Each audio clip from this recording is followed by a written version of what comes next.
Ladies and gentlemen, would you kindly return to the worlds of Rapture and Columbia in a Bioshock the Collection? Now, while PC players are getting this digital upgrade free, console players, meaning PlayStation 4 and Xbox One owners, have to shell out the full price of a normal game to buy this collection. Is the upgrade to 1080p and 60 frames per second worth it for console players? Let's jump into a bathysphere and make our way down and find out together. The story for the Bioshock games in Bioshock the Collection haven't changed at all. They're still the same games that you played on the PS3 and PC. But for a quick recap, Bioshock has you starring as Jack, who makes his way into the world of Rapture, a city under the sea, which is controlled by a man called Andrew Ryan. Basically, Jack makes his way through the city killing splicers, either saving or harvesting little sisters, defeating big daddies, all on the way to find Andrew Ryan and find out what the hell Rapture is really about. If only he would kindly look at the spoilers on Wikipedia or something.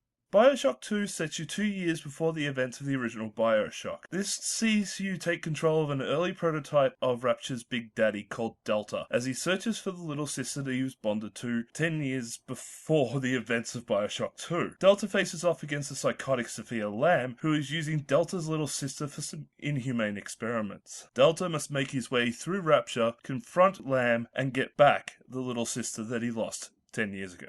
Bring us the girl and wipe away the debt. This is the message that is given to Booker DeWitt as he makes his way to Columbia, a city in the clouds that is pulled away from the rest of the United States and is run by the prophet Father Comstock in Bioshock Infinite. Upon rescuing the girl, a special child by the name of Elizabeth who can rip through space-time distortions, DeWitt tries to flee Columbia and the debt. However, there is more to this story than even DeWitt knows, as there is always a man in a lighthouse. Bioshock the Collection is a remaster, meaning that the graphics have been given a great overhaul thanks to the developers putting in the time with the Unreal 4 engine. While the PC players have been used to 1080p and 60 frames per second on their PC Master Race rigs, this time consoles are able to see that full experience and truly appreciate how gloriously graphically impressive Bioshock the Collection truly is. The only one that doesn't get a full remaster is Bioshock Infinite, as it is only 3 years old, compared to the 6 and 9-year-old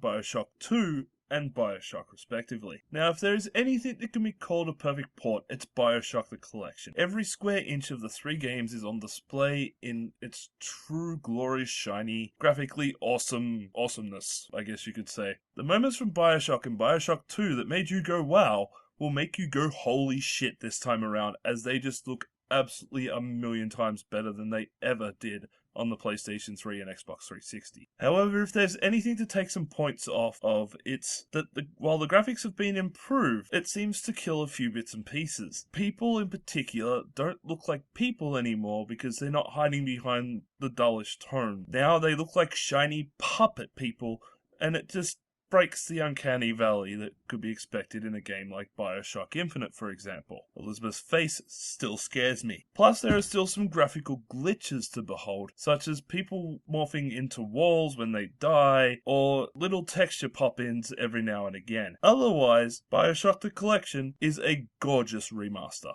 To be honest, there's nothing that has been done to Bioshock the Collection's soundtrack or sound effects that really warrant a mention. Rapture is still an echoey mess of tunnels where splicers will play games with you as they search you out. Every creak of the pressure on the pipes that is Rapture is bouncing off the walls as you make your way through them. Bioshock Infinite rings out with the modified songs that were in the original, which is a surprise since licenses do tend to need to be renegotiated for this type of thing. Nothing sounds out of place in Bioshock the Collection from what has been reviewed. But then again, I don't have a surround sound system, so I can't really say for sure.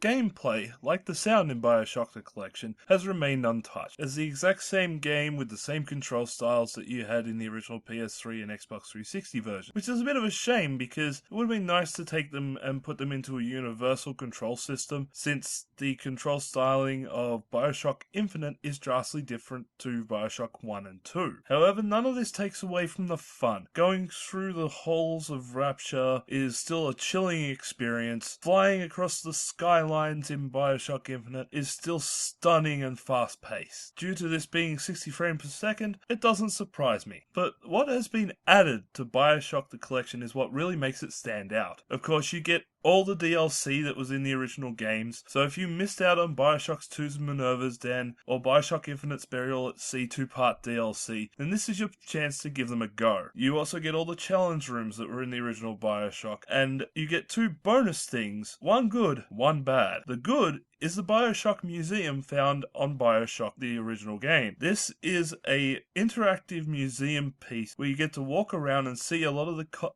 content from the game, such as splices, Big Daddy models, and a few little bits and pieces that were just put in for the hell of it. The thing that sucks is, unfortunately, the director's commentary from series creator-director Kevin Levine and lead artist Sean Robertson. The reason why is that these are unlockable videos that you have to find in Bioshock itself, and they're hosted by Jeff Keighley. I'm sorry, I'm not a fan of Jeff Keighley. I don't like him. I don't like the way he sounds. I hate that he's around everything.